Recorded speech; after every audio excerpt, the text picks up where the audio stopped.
So Donald Trump freaked out yesterday at Fox News, all because Fox, in a rare instance, told the truth about Donald Trump and his social media platform, that it's absolutely failing, that it's archaic, and that no one's paying attention to it. And Trump was mad, one, because Fox dared to tell the truth about something surrounding Trump that was negative, and two, that they called it a social media platform. Because we know that now that Donald Trump's social media blog, website, whatever you want to call it, has utterly failed, he's saying, actually, this isn't my social media website. I never intended it to be. I'm actually working on something else. When we all know the truth, that if this was successful, Donald Trump would laud it as a success and would have not done anything additionally. But now that it's failed, he's saying, actually, I'm just kidding. This wasn't the website. I actually have the real website coming soon. Stay tuned for details. And this is hilarious, obviously,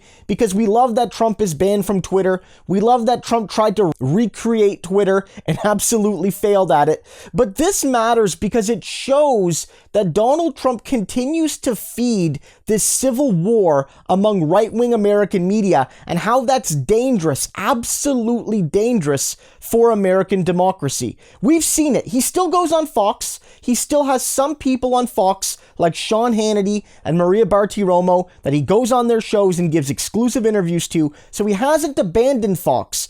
But Trump will constantly attack key elements of Fox News because they don't always 100% toe the Trump line. And often he'll go on OAN or sometimes Newsmax to criticize not only Biden and the Democrats, but to criticize Fox News, saying, oh, Fox News, they called the Arizona race too early. Oh, Fox News, they silenced voices critical of the election. And, here on OAN and Newsmax, you guys are better. And I really appreciate you. And Fox News, especially some of their people, they need to do better.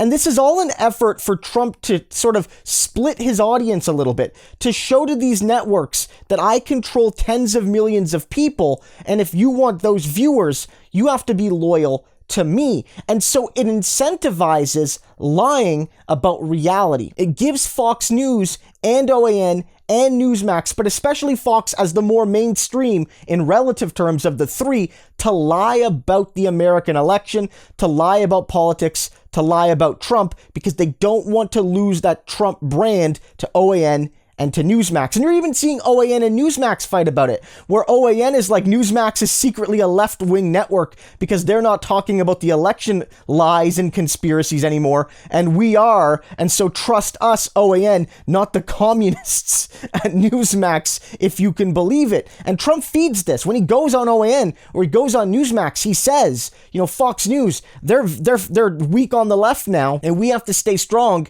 as conservatives. So yes, a lot of this is just Trump whining and throwing a baby temper tantrum over his failing website. But it really does matter because it shows that he's demanding absolute message discipline from Fox News. It's not just coverage that's positive, it's message discipline. And if he doesn't get it, he's going to feed the more conspiratorial right-wing networks. And if you don't think this is going to play a role in not only a Trump 2024 run, but in the further corrosion of American democracy and the rise of a more and more fascist Republican Party, you're kidding yourself. Donald Trump's media game is maybe the biggest part of that.